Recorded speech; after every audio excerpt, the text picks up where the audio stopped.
বিসমিল্লাহির রহমানির রহিম। আসসালামু আলাইকুম প্রিয় বন্ধুরা, আজকের ভিডিওটিতে আমরা জানব আদম আলাইহিসসালামের সৃষ্টির রহস্য। আল্লাহ তাআলা আদম আলাইহিসসালামকে পৃথিবীর এক মুঠো মাটি দিয়ে সৃষ্টি করেন। তাই মাটির হিসেবে আদম সন্তানেরা কেউ হয় সাদা, কেউ হয় গৌরবর্ণ, কেউ হয় কালো, আবার কেউ হয় মাঝামাঝি। আল্লাহ তাআলা কিছু কাদামাটি নেওয়ার জন্য হযরত জিবরাইল আলাইহিসসালামকে জমিনে পাঠান। তিনি এসে মাটি নিতে চাইলে জমিন বলল, তুমি আমার অঙ্গ নষ্ট করো না, আমার মধ্যে খুঁত তৈরি করো না। এ ব্যাপারে তোমার হাত থেকে আমি আল্লাহর কাছে পানাহা চাই। জমিনের এই কথা শুনে হযরত জিবরাইল আলাইহিসসালাম মাটি না নিয়ে ফিরে গিয়ে বললেন, হে আমার রব, জমিন আপনার আশ্রয় চাওয়ায় আমি তাকে ছেড়ে এসেছি। এবার আল্লাহ তাআলা হযরত মিকাইল আলাইহিসসালামকে পাঠান। জমিন তার কাছ থেকেও আশ্রয় চেয়ে বসে। তাই তিনিও ফিরে এসে জিবরাইল আলাইহিসসালামের মতোই বর্ণনা দেন। এবার আল্লাহ তাআলা মালাকুল মউত হযরত আজরাইল আলাইহিসসালামকে পাঠালেন। জমিন তার কাছ থেকে আশ্রয় চাইলে তিনি বললেন, আর আমিও আল্লাহ তাআলার আদেশ না মেনে খালি হাতে ফিরে যাওয়ার ব্যাপারে তার পানাহা চাই। এই কথা বলে তিনি পৃথিবীর বিভিন্ন স্থান থেকে সাদা, লাল ও কালো রঙের কিছু মাটি নিয়ে চলে আসেন। হযরত আজরাইল মাটি নিয়ে হাজির হলে আল্লাহ তাআলা মাটিগুলো ভিজিয়ে নেন। এতে তা আঠালো হয়ে ওঠে। এরপর আল্লাহ তাআলা ঘোষণা করেন, কাদামাটি দিয়ে আমি মানুষ সৃষ্টি করতে যাচ্ছি। যখন আমি তাকে সুঠাম করব এবং তাতে আমার রূহ ফুঁকে দেব, তখন তোমরা তাকে সিজদা করবে। সূরা হিজর আয়াত 28 থেকে 29। এরপর আল্লাহ তাআলা আদম আলাইহিসসালামকে নিজ কুদরতি হাতে সৃষ্টি করেন, যেন শয়তান অহংকার করতে না পারে। এরপর মাটির তৈরি এই মানব দেহটি আল্লাহ 40 দিন রূহ দেওয়া ছাড়াই ফেলে রাখেন। তখন এই দেহটির আশেপাশে ফেরেশতা এবং শয়তান ঘোরাঘুরি করতে থাকে আর আল্লাহর সৃষ্টিকে বোঝার চেষ্টা করে। শয়তান আদম আলাইহিসসালামের প্রাণহীন দেহটিকে আঘাত করলে তা ঠন ঠন আওয়াজ করে ওঠে। সেই দেহটির চারপাশে ঘুরে বলতে থাকে, তুমি একটি বিশেষ উদ্দেশ্যে সৃষ্টি হয়েছ। এরপর এর মধ্যে রূহ ফুঁকে দেওয়ার সময় এলে আল্লাহ তাআলা বলেন, আমি যখন এর মধ্যে রূহ ফুঁকে দেব তখন তোমরা তাকে সিজদা করবে। সময় হলে আল্লাহ তাআলা আদম আলাইহিসসালামের দেহে রূহ ফুঁকে দেন। রূহ তার মাথার মধ্যে প্রবেশ করলে তিনি হাঁচি দেন। ফেরেশতারা বলেন, আপনি আলহামদুলিল্লাহ বলুন। আদম আলাইহিসসালাম আলহামদুলিল্লাহ বললেন। এর মানে সব প্রশংসা কেবল আল্লাহ তাআলার। জবাবে আল্লাহ তাআলা বলেন, ইয়া রাহমাকুল্লাহ, আল্লাহ তাআলা তোমাকে রহম করুন। এরপর আদম আলাইহিসসালামের চোখ গেল জান্নাতের ফল ফলাদির দিকে। তিনি তার পেটে ক্ষুধা অনুভব করলেন। তার ফল ফলাদি খাওয়ার খুব ইচ্ছা জাগলো। তিনি সেগুলো পাওয়ার জন্য দ্রুত সেদিকে ছুটে যান। এই কারণে আল্লাহ তাআলা বলেন, মানুষ সৃষ্টিগতভাবেই তাড়াহুড়াকারী। সূরা আম্বিয়া আয়াত 37। সূরা সাদে আল্লাহ তাআলা বলেন, হে নবী, স্মরণ করুন আপনার রব ফেরেশতাদের বলেছিলেন, আমি মানুষ সৃষ্টি করছি কাদামাটি থেকে। যখন আমি তাকে সুঠাম করব এবং এতে আমার রূহ ফুঁকে দেব, তখন তোমরা তাকে সিজদা করবে। ফেরেশতারা সবাই সিজদা করল, শুধু ইবলিস ছাড়া। সে অহংকার করল এবং কাফেরদের দলে হয়ে গেল। আল্লাহ বললেন, হে ইবলিস, আমি যাকে নিজের হাতে সৃষ্টি করলাম তাকে সিজদা করতে তোকে কিসে বাধা দিল? তুই কি অহংকার করলি নাকি তুই উচ্চ মর্যাদার অধিকারী? ইবলিস বলল, আমি তার চেয়ে শ্রেষ্ঠ। আপনি আমাকে আগুন থেকে সৃষ্টি করেছেন এবং তাকে সৃষ্টি করেছেন কাদামাটি থেকে। আল্লাহ তাআলা বললেন, তুই এখান থেকে বেরিয়ে যা, নিশ্চয়ই তুই বিতাড়িত।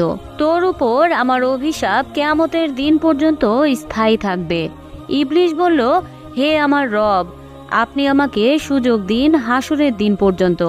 আল্লাহ তাআলা বললেন, তোকে সুযোগ দেওয়া হলো। ইবলিস বলল, আপনার ক্ষমতার শপথ, আমি তাদের সবাইকে পথহারা করব, তবে তাদের মধ্যে আপনার একনিষ্ঠ বান্দাদের নয়। আল্লাহ তাআলা বললেন, তবে এটাই সত্য, আর আমি সত্যই বলি, তোর দ্বারা আর তোর অনুসারীদের দ্বারা আমি জাহান্নাম পূর্ণ করবই। ইবলিস বলল, আপনি আমাকে দিশাহারা করলেন, এই জন্য আমিও আপনার সরল পথে ওত পেতে বসে থাকব। আমি তাদের কাছে আসব সামনে, পেছনে এবং ডান বাম দিক থেকে। আপনি তাদের বেশিরভাগকেই কৃতজ্ঞ পাবেন না। শেষ পর্যন্ত আল্লাহ তাআলা ইবলিসকে জান্নাত থেকে বের করে দিলেন। হযরত আদম আলাইহিসসালাম পৃথিবীর আদি মানব, মানব জাতির আদি পিতা। তিনি পিতামাতা ছাড়া আল্লাহর কুদরতে সরাসরি মাটি থেকে সৃষ্টি হয়েছেন। তার স্ত্রী হাওয়াকেও তারই দেহ থেকে সৃষ্টি করেছেন।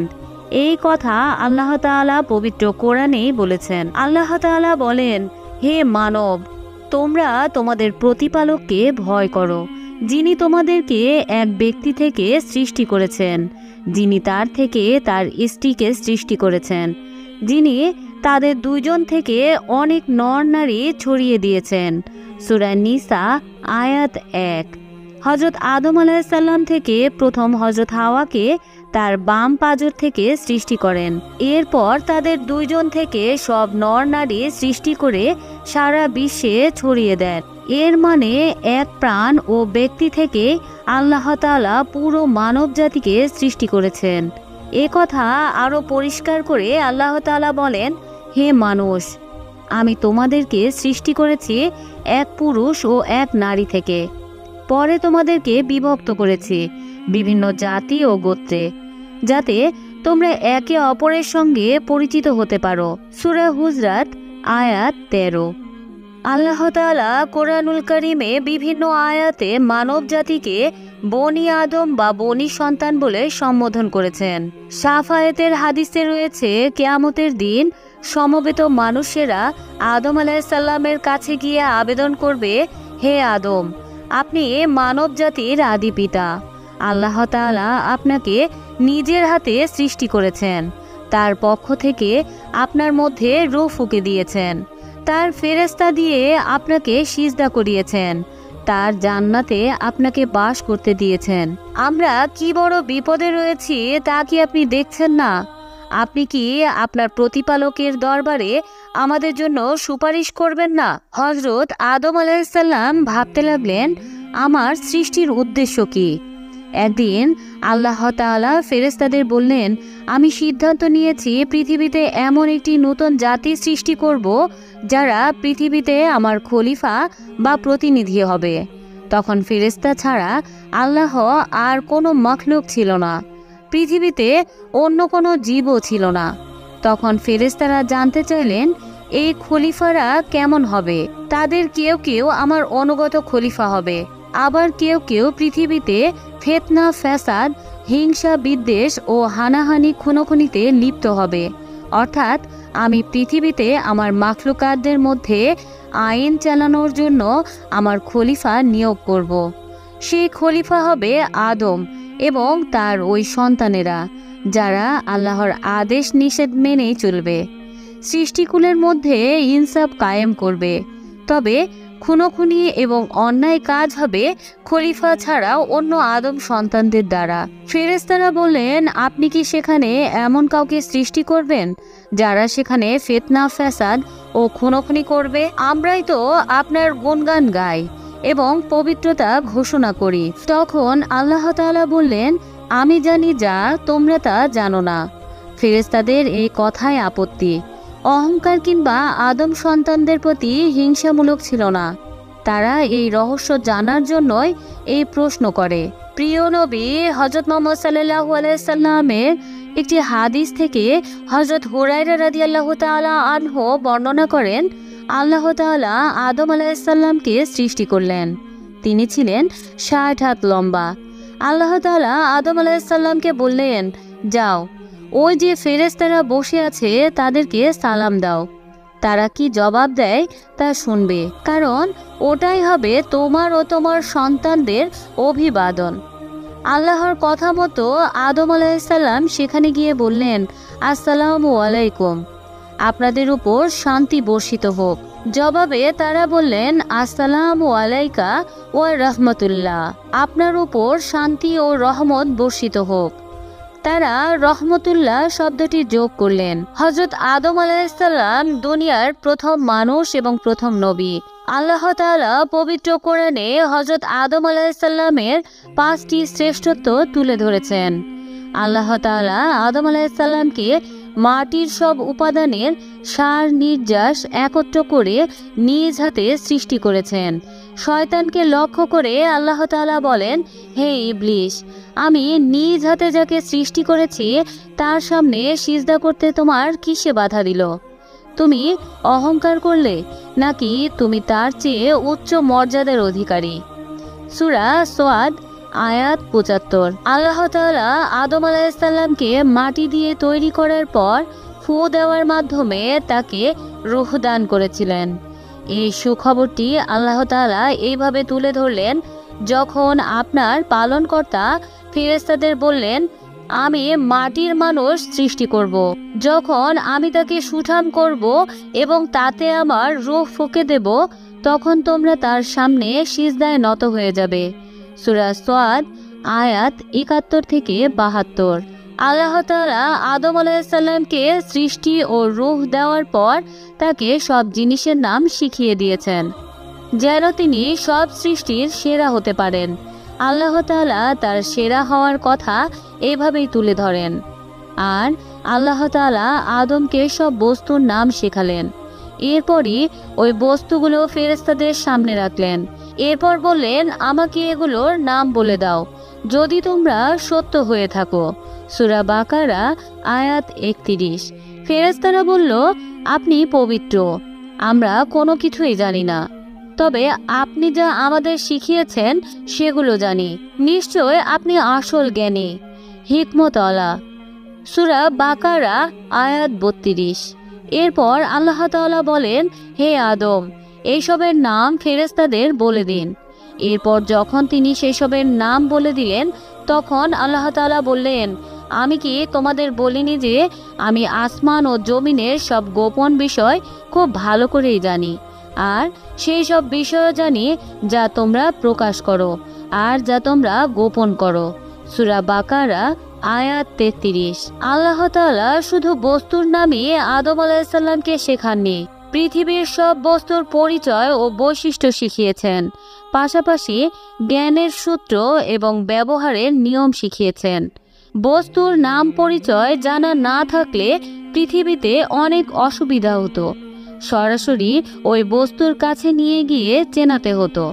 আল্লাহ তাআলা মানুষের শ্রেষ্ঠত্ব তুলে ধরতে আদম আলাইহিসসালামকে সিজদা করতে ফেরেশতাদের নির্দেশ দেন।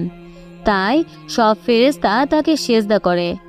এটি ছিল তার অন্যতম শ্রেষ্ঠত্ব। আল্লাহ তাআলা ঘোষণা করেন, আর যখন আমি আদমকে সিজদা করার জন্য ফেরেশতাদের নির্দেশ দিলাম, তখন সবাই সিজদা করল, শুধুমাত্র ইবলিস ছাড়া। সে নির্দেশ পালন করতে রাজি হলো না এবং অহংকার করল। তাই সে কাফেরদের দলে হয়ে গেল। সূরা বাকারা আয়াত 34। আল্লাহ তাআলা আদম আলাইহিসসালামকে বিশেষ মর্যাদা দিয়ে সৃষ্টি করেছেন, আর দুনিয়ার মানুষকে তিনি বাবা মার মাধ্যমে সৃষ্টি করেছেন। কোরআনুল কারীমে এই শ্রেষ্ঠত্বের ঘোষণাও দেন মহান রব্বুল আলামিন, যিনি তার প্রত্যেকটি সৃষ্টিকে সুন্দর করেছেন এবং কাদা মাটি থেকে মানব সৃষ্টির সূচনা করেছেন। সূরা সাজদা আয়াত 7। এরপরে তিনি তার বংশধর সৃষ্টি করেন তুচ্ছ পানির নির্যাস থেকে। সূরা সাজদা আয়াত 8। এরপর তিনি তাকে সুষম করেন, তাতে রূহ ফুঁকে দেন এবং তোমাদের দেন কান, নাক, চোখ ও অন্তর, আর তোমরা সামান্যই কৃতজ্ঞতা প্রকাশ করো। সূরা সাজদা আয়াত 9। আদম আলাইহিসসালামের জ্ঞান শুধু বস্তুসমূহের নামের জ্ঞানই ছিল না, ছিল ব্যাপক, যা এই মহাবিশ্বের আল্লাহর প্রতিনিধির দায়িত্ব পালনের জন্য খুবই প্রয়োজন ছিল। আল্লাহ তাআলা আদমকে দুনিয়াতে খলিফা বানিয়ে পাঠাবেন। ফেরেশতাদের এমন জিজ্ঞাসার কারণ তারা আল্লাহর সঙ্গে বাদানুবাদ করা নয়, কিংবা আল্লাহর সিদ্ধান্তে ভুল প্রমাণিত করা নয়, বরং তারা আদম সৃষ্টির তাৎপর্য এবং তাকে খলিফা বানানোর রহস্য জানতে চেয়েছিলেন। এরপর আল্লাহ তাআলা তাদের জানতে চাওয়া এমন ভঙ্গির কারণে তাদেরকে সাবধান করে দেন, জবাব দেন এমনভাবে, এতে ফেরেশতারা শুধু আদমের শ্রেষ্ঠত্বই স্বীকার করেননি, বরং নিজেদের দুর্বলতা পিছিয়ে থাকাও বুঝতে পেরেছেন।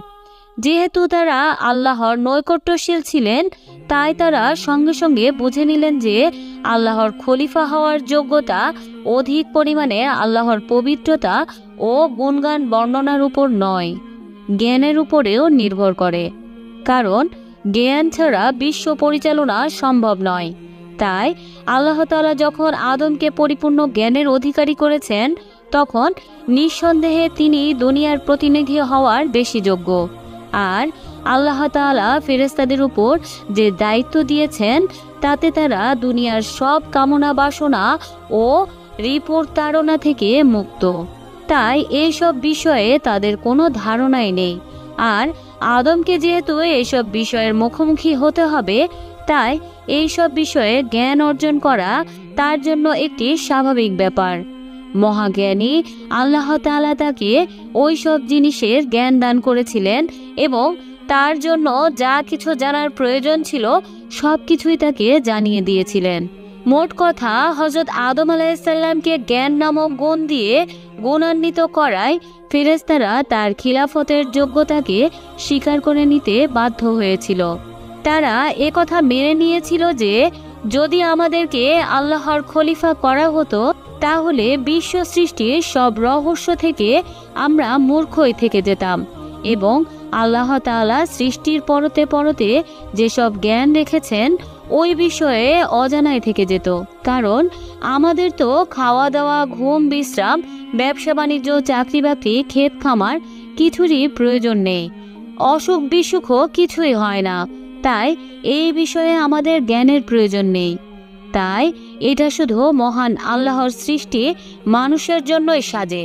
তারা পৃথিবীতে আল্লাহর প্রতিনিধি হবে এবং ওই সব জ্ঞান, বিজ্ঞান ও রহস্য আয়ত্ত করে আল্লাহর খলিফার দায়িত্ব পালন করবে। প্রিয় বন্ধুরা, আজকের ভিডিওটি এই পর্যন্তই। ভিডিওটি ভালো লেগে থাকলে অবশ্যই কমেন্টে লিখুন আমিন।